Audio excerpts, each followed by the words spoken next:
इस वक्त मैं विशेष तौर पे बात करते हैं, कादरी साहब हमारे साथ में हैं जो विशेष तौर पे हैदराबाद से आए हैं। सर, आज सभी धर्मों की एक जो सभा हुई है, इसका मुख्य मकसद क्या रहा?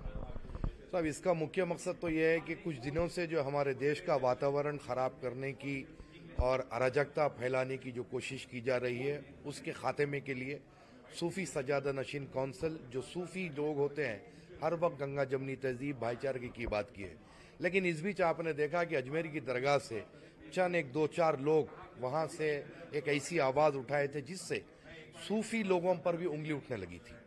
तो हमने ये सोचा कि सूफीइज्म की जो जिम्मेदारी है वो हमारे देश की भलाई है, देश हित में हमारा काम हो और हमारी गंगा जमनी तहजीब बरकरार रहे।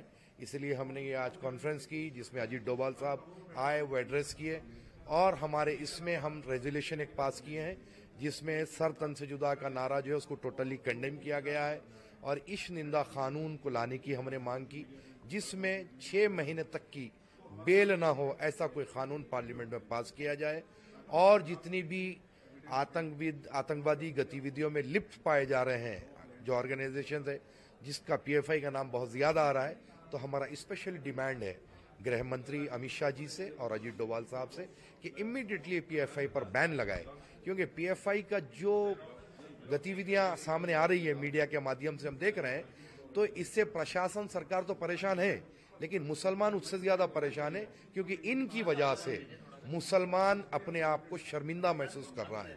तो हम ये डिमांड कर रहे हैं कि पीएफआई पर फौरी बैन लगाया जाए। स्टार्ट हुई उदयपुर से, उदयपुर के बाद मामला पहुंचा अमरावती, हालांकि अमरावती पहले की घटना है। उसके बाद अब बिहार शरीफ में भी, बिहार में जिस तरह से देखा जाए वहां पे भी अब चर्चा हो रही है, खासतौर पे पीएफआई के मामले को लेकर हो रही है। तो क्या लगता है कि इस तरह की जो गतिविधियों पर अंकुश लगाने के लिए, रोक लगाने के लिए क्या क्या आप लोग को और भी आगे मेहनत करनी होगी? देखिए साहब, हम सिर्फ ऑन कैमरा या कॉन्फ्रेंस में कंडेम नहीं करेंगे।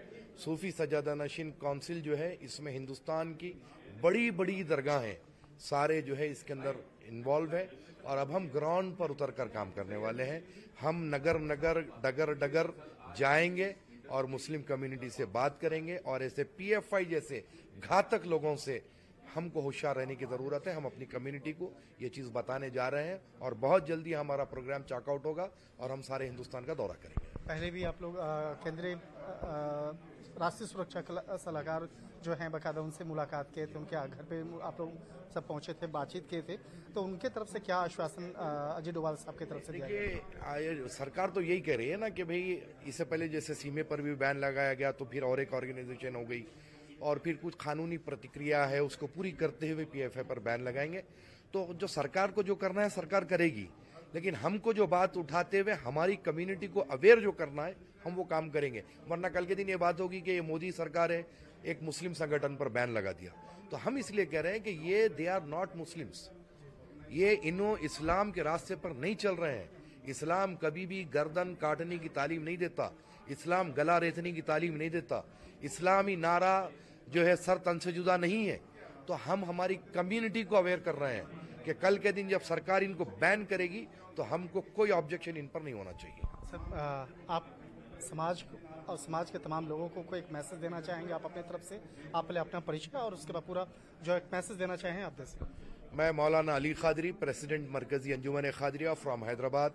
मैं हिंदुस्तान के तमामी मुसलमानों से, उसमें भी बिलखुसूस युवाओं से ये बात कहना चाहूँगा कि हमारी जो देश की तहजीब, जो सभ्यता थी, उसको कायम रखें, हिंदू मुस्लिम भाई भाई की तरह रहें। किसी भी भड़काऊ भाषण में या उकसावे में आकर कोई ऐसी बात ना करे, कोई ऐसी हरकत ना करे जो हमारे इस्लाम के खिलाफ हो। अपनी जिंदगियों को देखें। आप देखें कि कानपुर में, प्रयागराज में कुछ लोगों ने बलवा करवाया, पत्थर मारने लगाया। आज हमारा नौजवान परेशान है, जेलों में है। तो किसकी तरफ से? खुद अपनी गलती से आज तुम जेल में जाकर बैठे हो। तो ऐसे कोई उकसावे में आने की जरूरत नहीं है। अपनी जिंदगी को बनाओ, अब तालीम की तरफ चलो और अपनी औलाद को अच्छी से अच्छी तालीम दो। मैं मुस्लिम कम्युनिटी को यही मैसेज दूंगा। बहुत सही इन्होंने एक मैसेज दिया है और यही आज ये मैसेज आज इस कार्यक्रम की थीम भी थी, जिसमें कि राष्ट्रीय सुरक्षा सलाहकार अजीत डोभाल भी पहुंचे और तमाम अलग अलग धर्म संप्रदाय के लोग आकर के इन तमाम मसलों पर बातचीत की कि किस तरह से देश में गंगा जमनी तहजीब जो है वो और बेहतर तरीके से एक कायम किया जा सके। वीडियो जर्नलिस्ट गौरव गिरी और सहयोगी खुर्रम के साथ शंकर आनंद, न्यूज 18 दिल्ली।